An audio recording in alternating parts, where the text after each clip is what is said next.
so I won't say anything to you.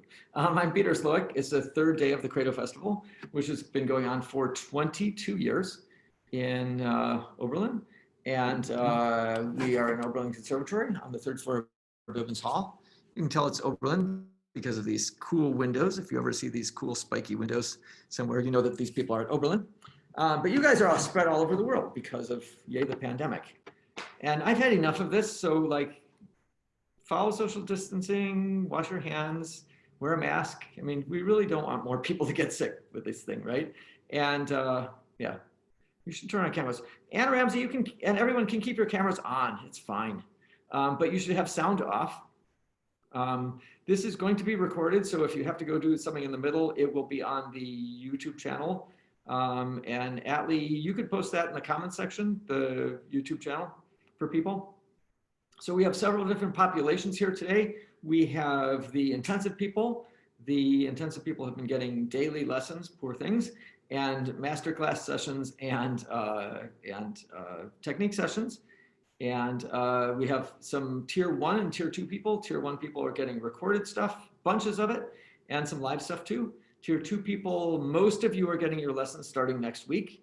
So keep practicing this week, and then you'll be very, very busy with your lessons starting next week. And we've got some free people who are just getting several hours a week. So about an hour, half hour a day of free stuff. So there are a bunch of different things. Some of them are lectures. Some of them are technique lectures. Some of them are live musical events like this masterclass. Some of them are recorded concerts. Just a wide variety of things at the Credo Music Festival. Credo is originally aged 13 to 23, but we have a few younger ones this year because you can easily watch from home, and a few older ones because, again, you can do that from home. So it's been going on 22 years. We have a mission to develop the gift, acknowledge the source, and respond in service. Developing the gift, you guys don't need any introduction with because you're doing that the best you can. That's why you're here, to learn more about playing an instrument well. Acknowledge the source. Every gift we have comes from somewhere else, and we all have different ways of connecting, but Credo encourages your connection with the source of all goodness as you define it in your life. The respond with service is because we're so blessed and fortunate to have all these gifts, we should share these gifts and our talents with other people and have tremendous joy doing it. So Credo is designed to help you think about that and to help you facilitate that. So that's what I would say about it. We have 2 performers today who are in the viola intensive. Audrey Swank, who is coming to us from Fairbanks, Alaska. So it's 5 hours earlier, so it's not even lunchtime there. Wow. And she's already been, she's had a lesson and, no, maybe not lesson today, but technique class and playing a master class. She's going to be playing the Bach Third Prelude, which is a very well-known piece. And so we might talk about the music of that. I mean, Audrey is a terrific violist and we can talk about her playing too, but I thought that very important to you guys would be to think, what is a prelude and how does Bach prelude put together and how can I use interpretive tools to make my prelude make sense? And John Chikansky, who is going to, you're from Philly area, is that right, John? Where are you from? Herndon, Virginia. Virginia, all right, that's right. Okay, great. And so he's going to be playing Rebecca Clark Sonata. Rebecca Clark Sonata was written in 1919. You should know that the Bach was written 300 years ago in 1720. So, so things about 100 years old and about 300 years old. And we're going to talk maybe about some of the differences between those and what the music looks like and how we can use the interpretive clues to bring out a performance. So without further ado, let's have Audrey is going to play the prelude from the Bach Third Cello Suite.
thunderous applause from all the. There we go. Pleasure to hear you play, Audrey. Really, really great. I'd like to talk in general terms about, as I said, about preludes. Really, really, really fun to talk about that. And all music, really all classical music, is based on the idea that you start somewhere, you go somewhere else, and you come back to the same place. It's like those romantic comedies, you know, boy meets girl, boy hates girl, they find out some way to like each other, then they almost get together, they almost get together, they almost get together, and then they finally do get together at the end, okay? You know what's happening, but it's all the twists and turns along the way that make it kind of fun, almost because you know what's happening. So every composer answers this question slightly differently. And it's nice to know the form of things. In first movement of concerto or sonata, we might have sonata form, which we all know something about, so I'm not going to talk about it here. But there's a way that preludes work also. And the teacher of Heifetz, a man by the name of Leopold Auer, great, great violin teacher, said that to understand and to cause to be understood is the goal of every great artist. And so we understand how this music makes us feel, and we can try and make other people feel that way. But also, if we understand something about the structure, it's going to be a lot easier for us to deal with. Because people who don't know about the structure of music are just hearing lots and lots and lots of notes. Think of a place that you have been in your life. I drive back and forth between here and Chicago quite a bit. And so I know kind of the markers.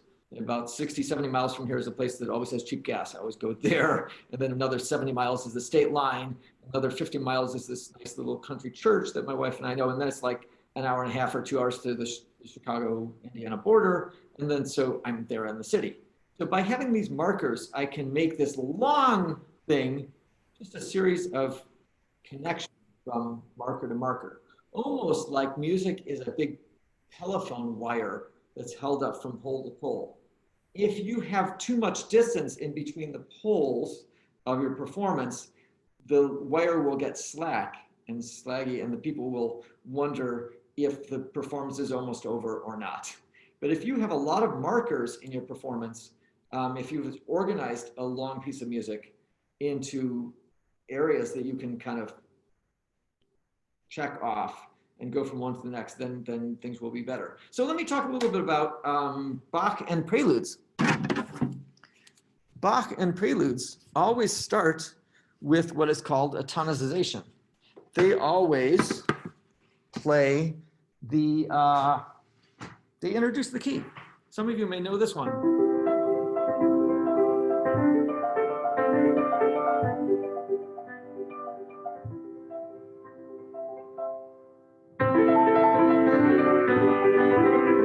Okay, it goes on from there. But the first thing that happens, he states the key,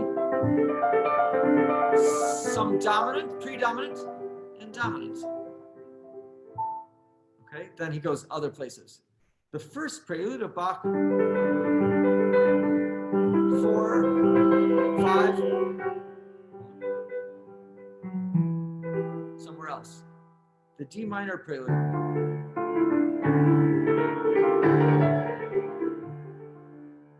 Somewhere else. So, Audrey, can you introduce the cast of characters in this? Can you play the opening thing, which is a tonization of the C major?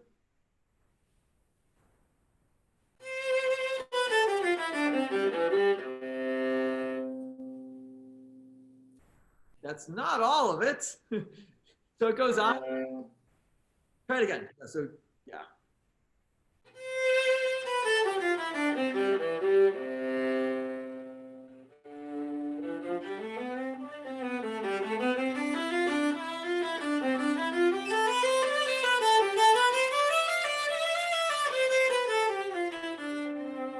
Right. And then he goes somewhere else.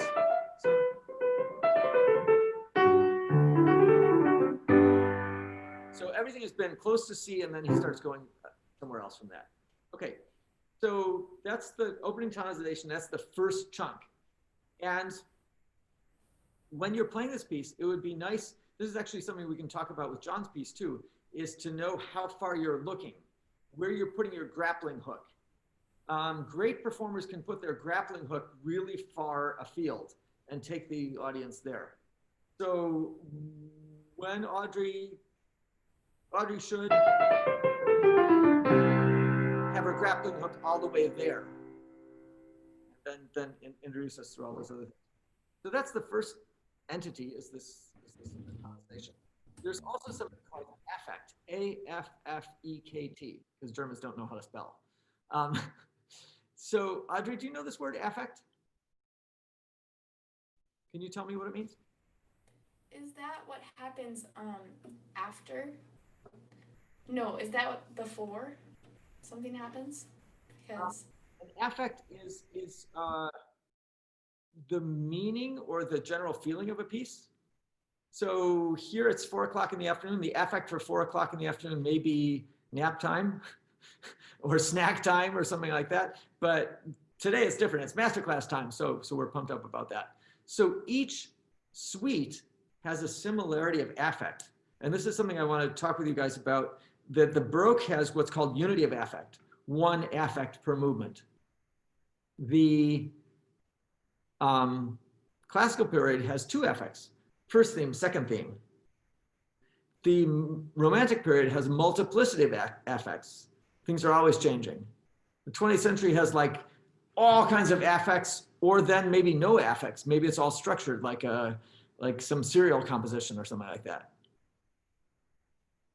Okay, so Baroque has one affect. Not only is it an affect for each movement, the affect is kind of for the whole suite. So, Audrey, what would you say is, if you had to describe this with one word?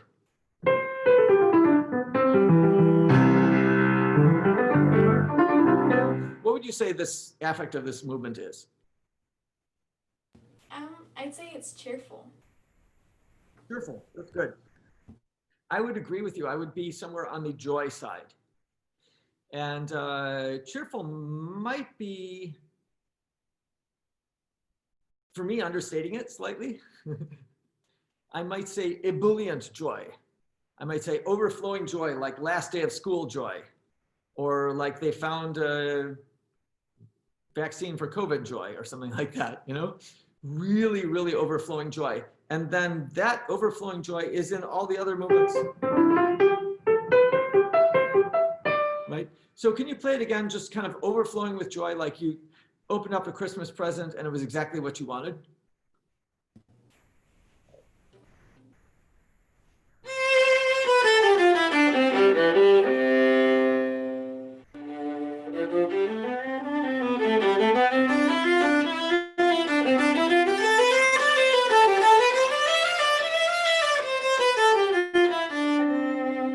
Great, great. So that was beautiful playing, Audrey. I would like to think a little bit about when composers write things, you know, why they get repeated. Why did Bach do this several times? I love the way you come off the C and say, wait, you thought that was the end of it, but it's something more. We've been talking about that over the last couple of days in your lessons. Beautiful. I've got another story for you. Sorry. Bach could have stopped there. But what does he mean by... What does he mean when he goes up there, Audrey? He means that maybe when we think of joy, we might think of it as this certain level, but God has a whole nother level for us. So maybe he's pointing us up there. Oh, that's cool. So, whereas the first one might be more tentative. This one might be more confident. That makes some sense? Yeah. Well, I'd like to hear a change in your tone color. What would you like to do differently for the second octave of joy? I think I'd like it to sound, the first one to sound more tentative, and then the second one to sound more searching, and then the last one to sound like you've arrived, maybe. Okay, so good words. How are you going to do that technically? Um, for the first one, I'll have more of a light, airy sound with more bow. And the second one, um, more more clear sound, and the last one like really full and open. Okay. I like the, especially, I like the fact that it's getting more and more open. I agree with you about that. And I like the going sound. So you might, I'm not so sure I agree with you about the not so much bow, a lot of bow there. I would say maybe surging, maybe, maybe we open up with the bow speed. Wow. Here, I don't think we want to crush it either. So keep your bow speed.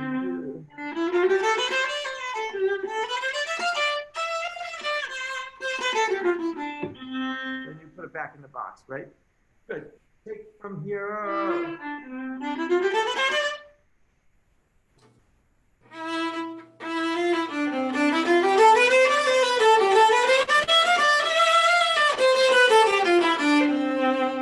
I'd like you to try to play on the edge of safety. How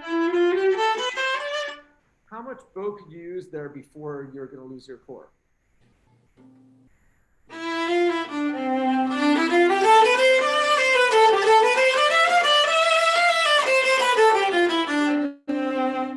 Great, fantastic, fantastic. This is not something I was planning on talking about, but I think it brings out a really, really, really good point.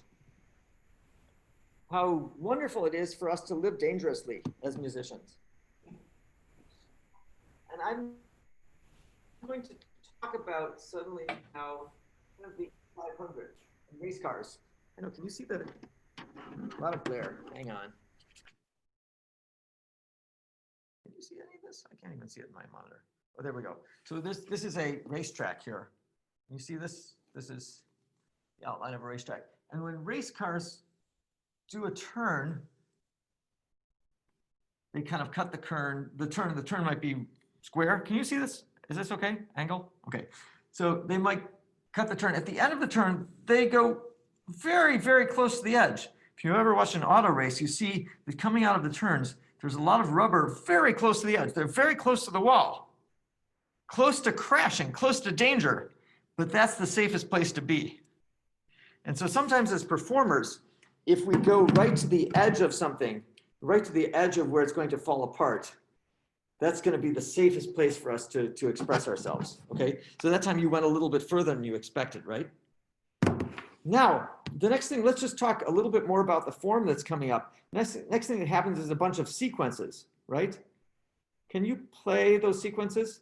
So I'm going to use one hand to indicate a question that's half the sequence, and the other hand, when I do two hands, it's going to be the whole sequence. Bach writes a question and an answer. Many people stop on the question. They stop too many times. They should only stop when there's two hands out. Okay, let's try that.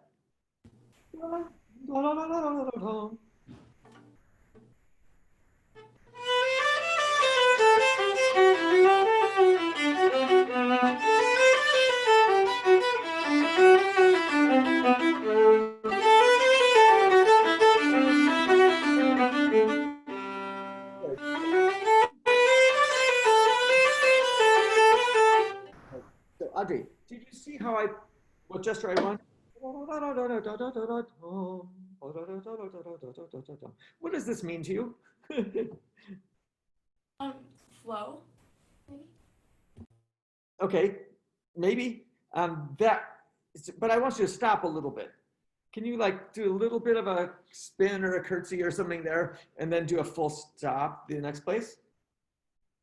So I like the fact that you're not really stopping.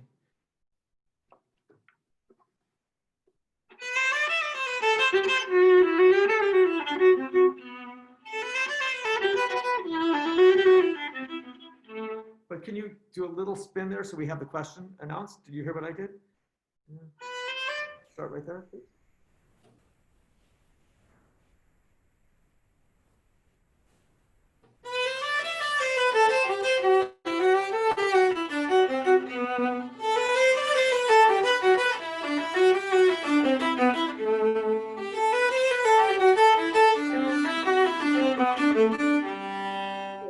so if you're interpreting Bach, you can always find scales in Bach, right? I'm not talking about, but I'm talking about, that's the scale on the bass notes.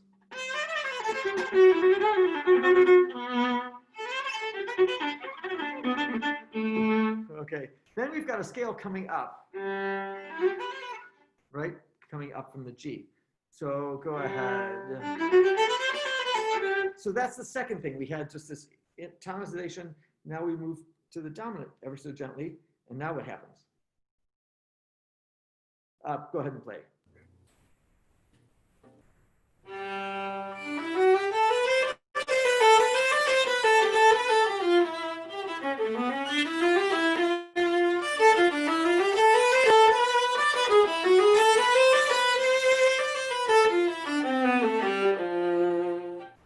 Good. So I liked what you did. For my taste, you held a little bit too long on some of the answers.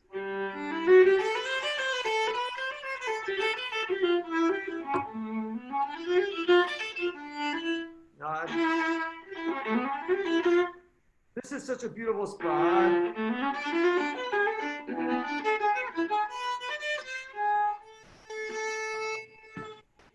What's happening here? A progression into the new key. What new key is it? It's A A minor. minor. It's A minor. It's a minor key is A minor. And we don't want to be an A minor. Oh, nutsy. That's terrible. So we had this F. Oh,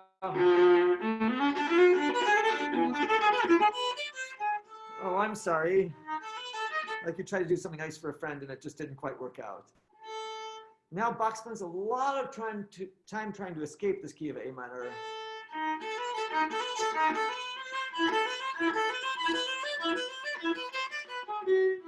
Oh, we're still in A minor. I'll try something else.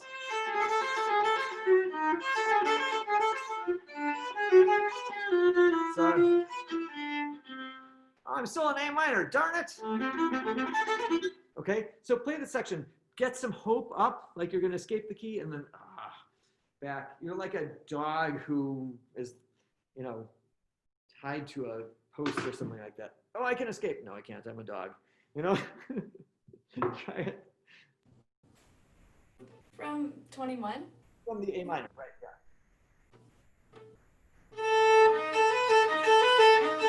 Good. Could you be a little bit more apologetic? Because this is not, it's not, it's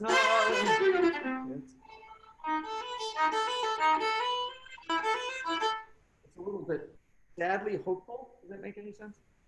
Yeah.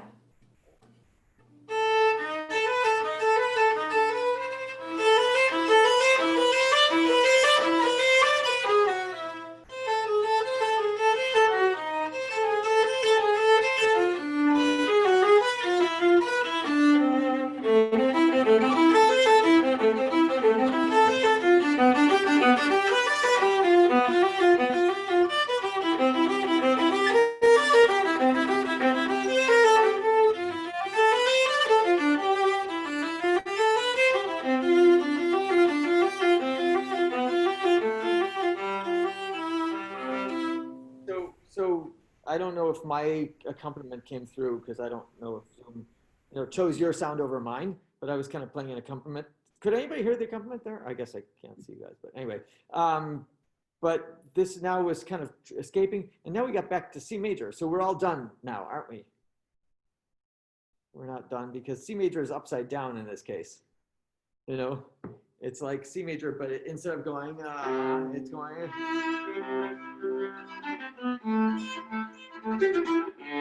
Then D, then E, then F, G. And when we get to G, something really cool happens. I don't know if all of you know what the golden mean is, or the golden mean is something that happens in architecture. It's a relationship that's supposed to be pleasing to the eye. It happens in nature. Just look up the golden mean. It's kind of hard to explain, but it's a really, really, really neat thing. It's about 0.6.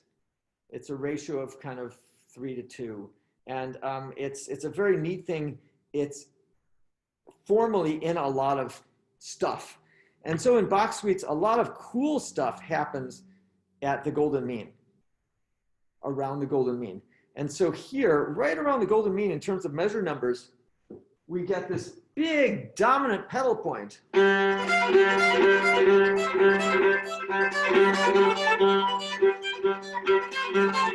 Where he keeps hammering the G. Now, as a college professor, I use the words dominant pedal point. What do I mean when I say dominant pedal point? I mean, dominant being scale degree 5, right? The one that pushes back to the tonic. So 5, the bass of this for measure after measure goes.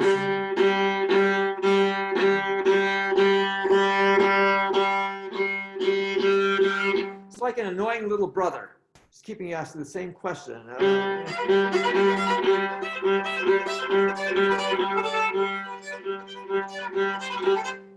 And pedal point means that the harmonies on top are changing.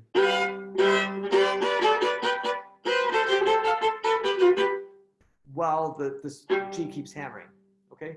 So this whole thing functions as like a dominant chord. So we can't do too much of...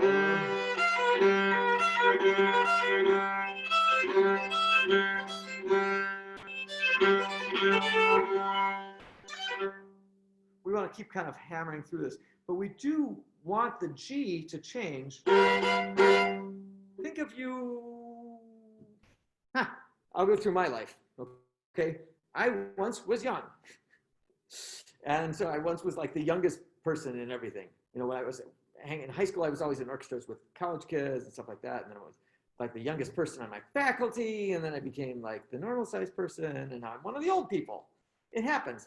I'm the same person. I feel like the same person, but I've changed in perspective to the world. So this G changes in perspective to the chords.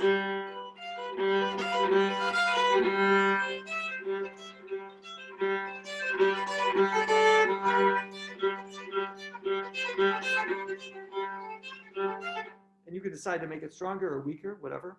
So Audrey, can you try some experiments? What did we talk about in a lesson?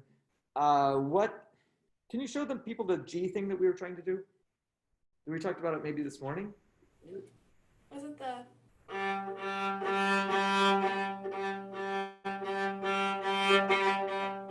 So, it sounds kind of funny, but Audrey's thinking while she's playing that, but she's playing this beautiful melody.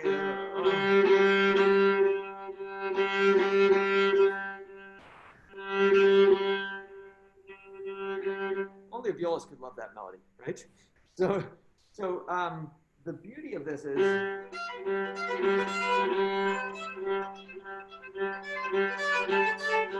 so I'm moving around the bow to make all these G's sound different and push them around. You did very beautifully with this passage, but you could have done that part of it even better, Audrey. I know we just introduced that element like yesterday or today or something like that. But try it again and see what you can do with that, okay?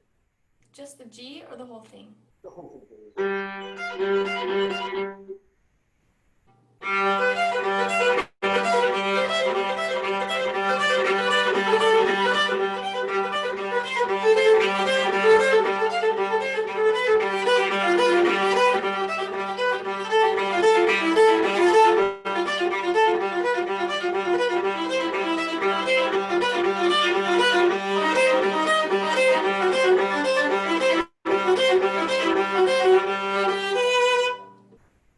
So much better.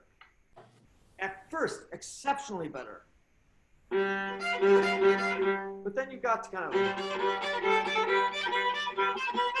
of got grindy a little bit, okay? And so don't forget that we're going to release some of these.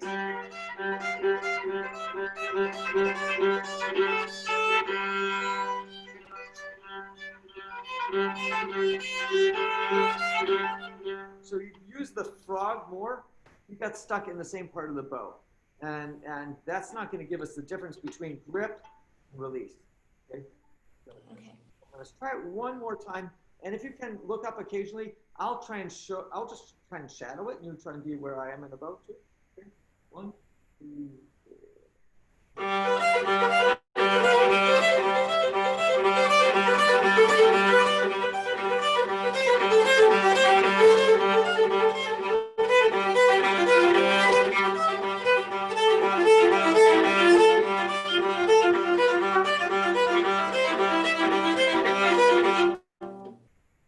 So that longer phrase takes 2 bars to get to the frog. Anyway, I hope you all heard how by Audrey moving around the bow, the bow forced a bunch of different sounds, which were good. Right?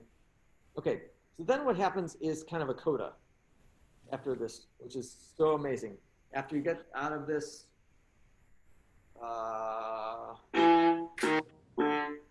there's these funny chords, right?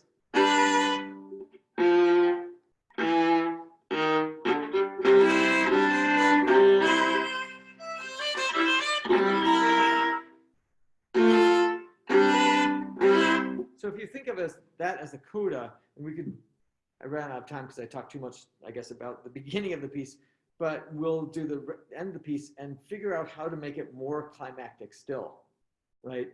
I think a lot of people get through the bariolage in this piece, and then at the end, they somehow find it really hard to sustain the harmonic rhythm across these big rests, you know? And could you play the chords starting from, look at music. Could you play just the very chords, and we'll have to get on to John in just a moment. Can you start from this one? Have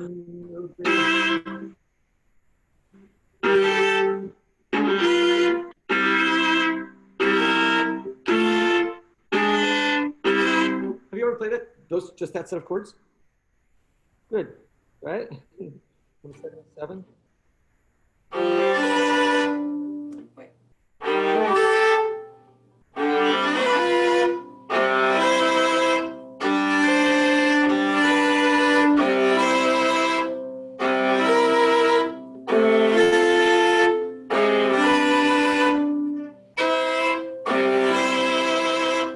Good. Audrey, at the beginning, I would just add a couple. Listen to this. There's an implied chord here.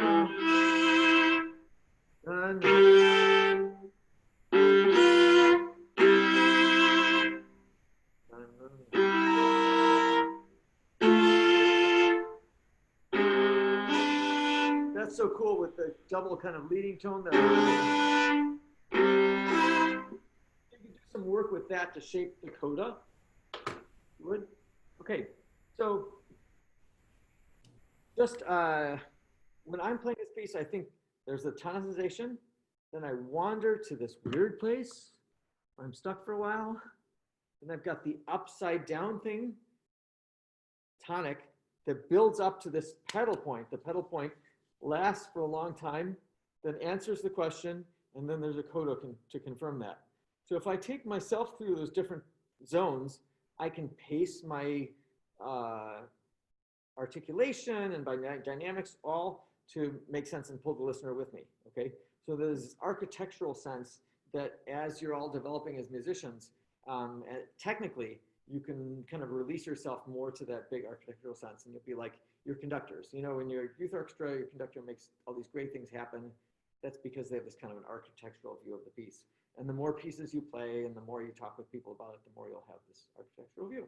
So bravo, thank you, Audrey. Very good. Yay. And we'll go on to John. Hello. Hi, John. So, is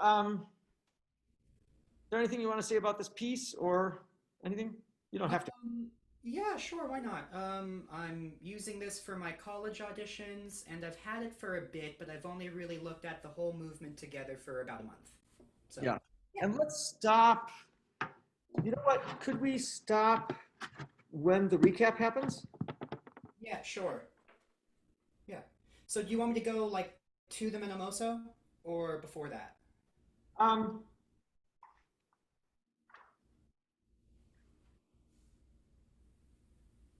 well, the recap really happens, John, at 9, Yeah. right? Yeah. So I was thinking if you wanted to play all the way to 9, you can. Okay. But you wouldn't be required to. Okay. Why not? Let's see what happens. All right.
what happens at this point is the piano closes down and it goes bang, and we start the whole thing over again. Good, great, John, really good. You were a wonderful performer. And you did a lot of great things. You brought a lot of energy and a lot of passion to it. And this might be kind of a good time in the technique class today. We talked about interpretation, and we talked about pluses and minuses, and how we want to bring a lot of pluses to everybody. We want to bring a lot of pluses in our playing, and sometimes adrenaline gives that to us. We get a lot of pluses, and then we sometimes get more minuses than we expected.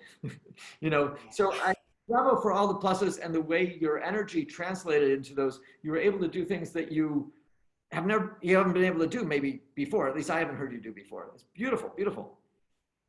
Let's talk about a few of the minuses, because that's what we kind of carry with us, sometimes in performance. So what did you feel were a couple of the minuses when your adrenaline helped you? Remember, adrenaline is nature's way of helping us play better if we can channel it, right?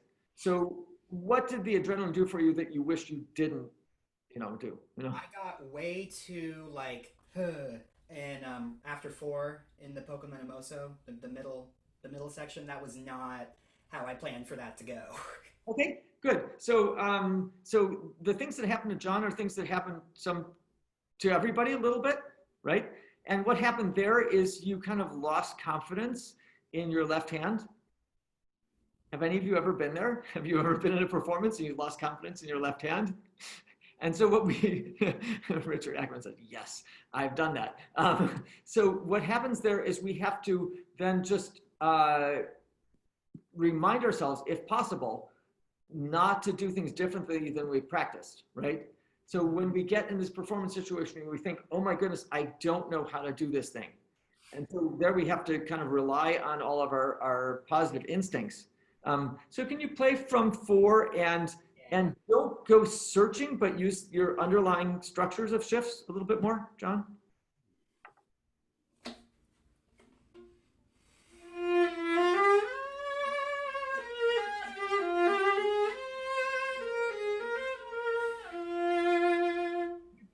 Of work, I think, in this passage about doing the shifts with open strings. Have I done that with you yet? Did you get to an open string? Okay, so maybe not. Good. Then it's brand new. You're not a plant or anything. So I feel sometimes when we get nervous,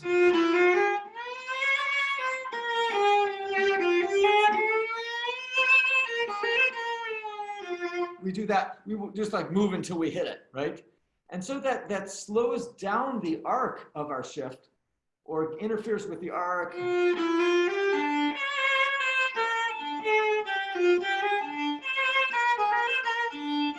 So can you, instead of actually sliding on the finger so much, which we can do later, I'm not trying to get rid of your slide, but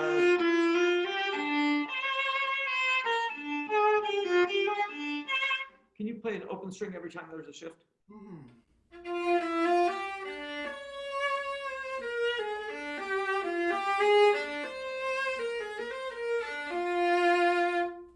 You absolutely know how to do this. Yeah. Okay, so this time, concentrate on that. You can make it as connected as you want to with the fingers, but don't go searching with the fingers. Use your mechanic, use your underlying thing that you have practiced and know how to do.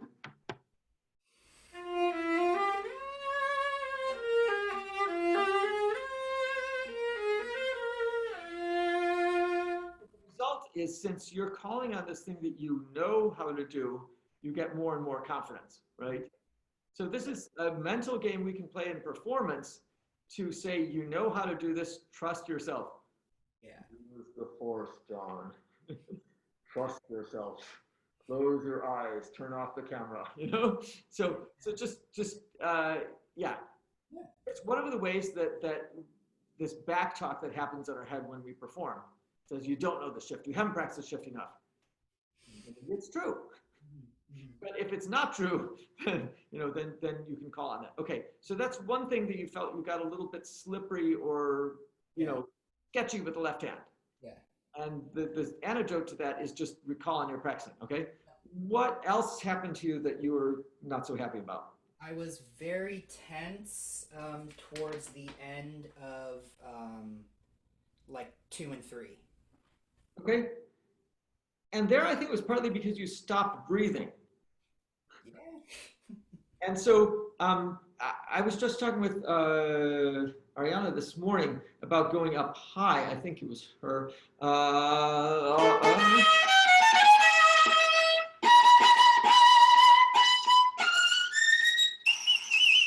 You know, just going up really, really, really high. And when we go up high, you see these pictures of Heifetz and all those people where the violin was raised.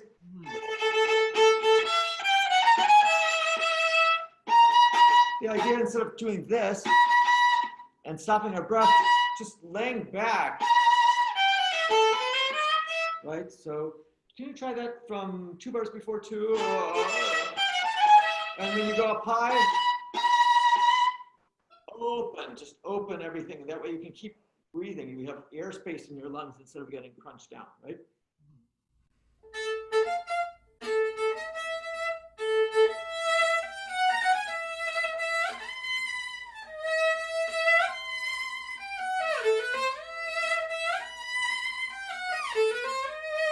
Good, good, good. Do you want these notes to go by quickly or slowly, John?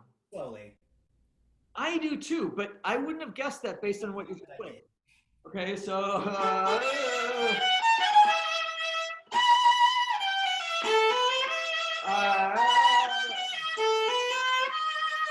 those of you at home don't know this, but I will show this to you.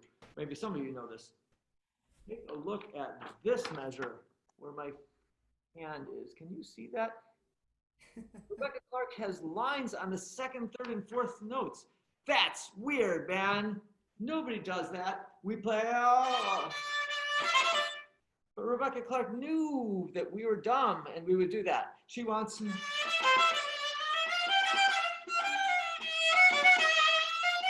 right? So that very thing she warned us about, and she died without us paying attention to her. So sad. So can you try it, John, and take your time on all these notes.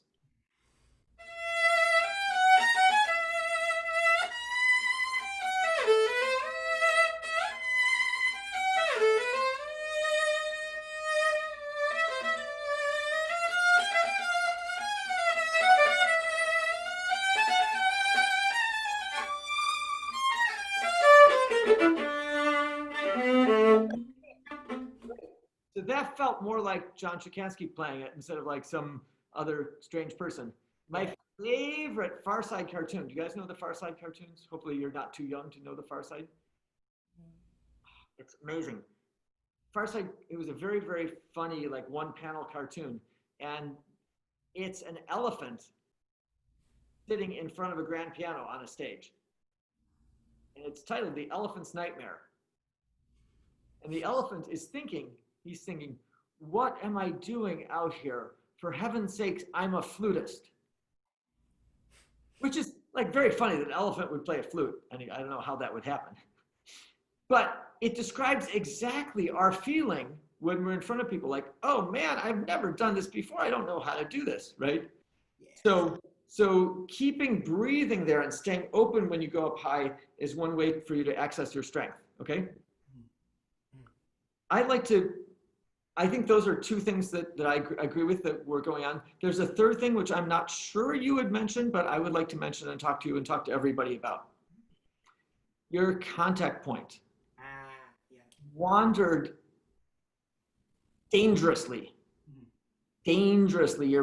When the contact point wanders, when we play a crooked bow like that, what happens is we don't have any frame of reference for our left hand. If we keep a solid sound with our left hand, then the left hand, if we keep a solid sound with our right hand, the left hand will fall in place. It will feel comfortable and secure. If the right hand is doing this, our left hand is going to realize there's no hope of it sounding good, even if you get, So I want to talk about that in relation to just a general technical point, maybe for you, John, but also for everybody. Pulling a straight bow is a very, very, very, very, very important skill. And I would like all of you to be able to manage it. So just the ability to pull a straight bow in every single lane. So this might be one of the most important exercises you could do for yourself. I consider there to be 5 lanes. Right at the bridge, right at the fingerboard, halfway in between, and the 2 variants. So just get used to pulling a straight bow in every lane on every string. So there's a different vectors, there's a different bow arm for every single one. And if you spend 5 to 10 minutes a day on that for 6 months, you might get it after 2 months. But this is a super important thing so you know how it feels, okay? Okay. That's a thing you can do, each one of you at home. Now, John, you're doing something that I think is emblematic of talented and wonderful people. The idea of, it just feels good to do that, you know? Great. A straight bow is a function of several things. It's a function of your ability to follow this pathway. It's also a function of how long your arms are and where you decide to put the instrument. Yeah. So, John, when you get excited, your instrument goes off more to the side. And so then you know, to do that, my goodness, you'd have to like be amazing. So can take this like 90-degree angle, bring it more like a 60 or a 45. Bring the scroll even a little bit more in front of you. Great. And that might feel weird, but now try and see what that does for the bow.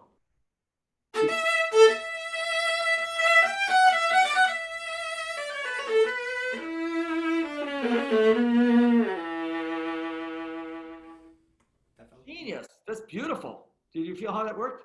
Yeah, definitely. So that is just a function you can talk with your teacher or think, you know, I'm telling everybody, I mean, you know, you can think about where that is. That's one of the possible solutions. And it's certainly a solution you can see if you do something weird when you get nervous. I think you have you know, you open up kind of that way, which is not a bad thing. It's kind of trying to be musically expressive, but that fixed almost all your problems of the connection, didn't it? Yeah, it's good.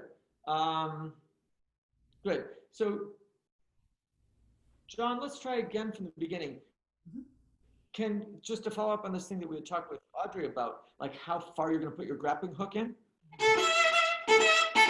Can you talk with people about that at the beginning? What do you mean talk about it? Sorry. I'll talk about it. So this piece goes, right? So what is the first thing? Oh, yeah. Yeah, so we talked about this the other day in lesson. So can you play it as if the first E was the thing? Good. Now play it as if the second E was the thing. Good. Now play it as if that was the thing.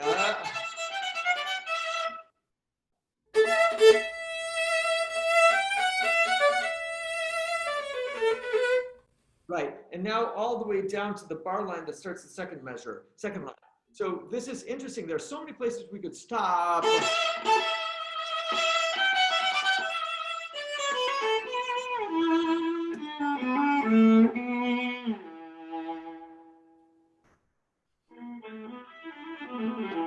But if we get all the way to that one, then people say, wow, I hear you, you know?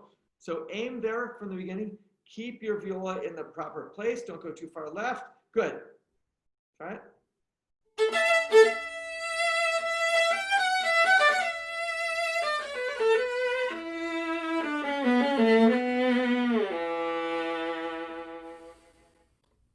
Good. And then we talked about this ad lib.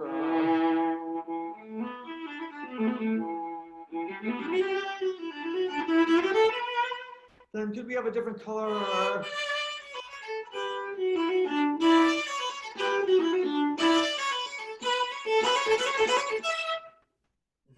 I told the class here that I think I learn one thing a year, which, you know, I'm 62 and I've been a professional musician for like over 40 years. So I know like 80 or 90 really good things. One of the things I think that has coming clear to me is the idea of terrace dynamics. So something different here. Something different.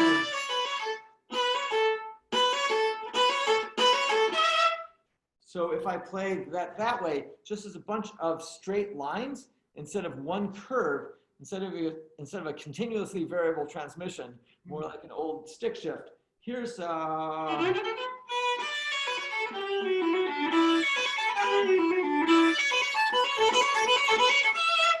that was kind of continuously variable. Now what if I make terraces in it?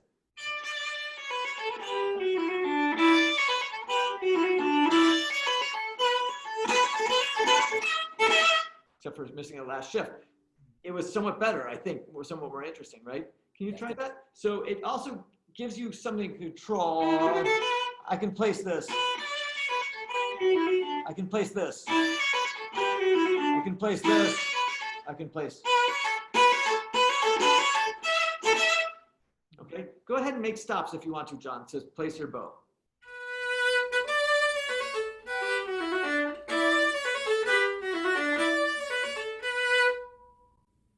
Yeah. Could you take a little bit more time? I think the first couple are too much bow.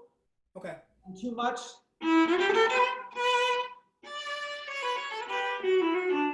Slightly heavier. And by the way, this is something else that I think I've figured out, that when we make a crescendo, at least on the viola, one of the ways to make it is add weight first, add contact point second, and then add speed at the end to open up the sound. It's a really good formula. So see if you can follow that formula.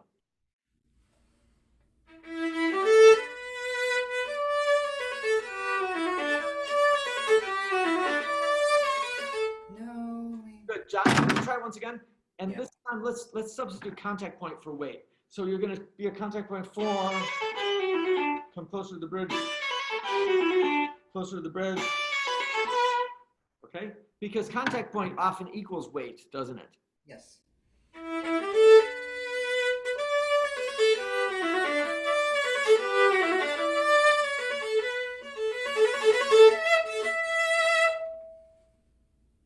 Good. Pretty good. I think you could fool around with that. Yeah. You know. And that last one is going to be very, very close to the bridge again. Try it one more time and don't rush it, okay? This doesn't say impetuoso anymore, I don't think so.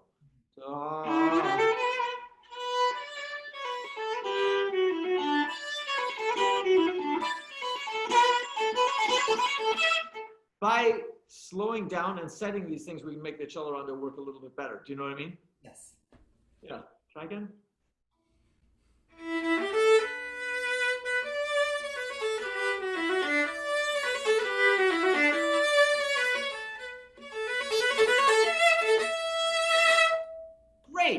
Great. I loved it. I thought that was way, way, way better, John. Last thing, and I know I've got a lesson and people have things to do, so I want to kind of respect everybody's time here. I want to talk about one more thing, and this is not picking on you. It's just an idea I'd like to share with everybody. What is the difference between sounds like a joke, but what is the difference between a bowing and a phrasing? I think bowing is how bow directions go. A phrasing is how something sounds. And you've changed with your bowing, you've changed what I consider to be a phrasing. At the end, John, you play 6 in a bow. Yeah. And so to me, that's a different phrasing than, it's less of a buildup. Mm-hmm. So if you want to do that bowing, may I suggest you acknowledge, you can still do 6 in a slur, but just accent in the middle of it. Does that make sense? Yes. Or you may consider changing the bowing so you can do her original bowing. Yeah. But I just wanted to point out that it's a very important thing as we go through music. I've changed the bowing. Great, good on ya. You know, don't change the phrasing. And I've become more and more respectful. When I was 20, I was like, oh, this composer doesn't know how to do their music at all. I'm going to fix all these bowings. These bowings are terrible bowings.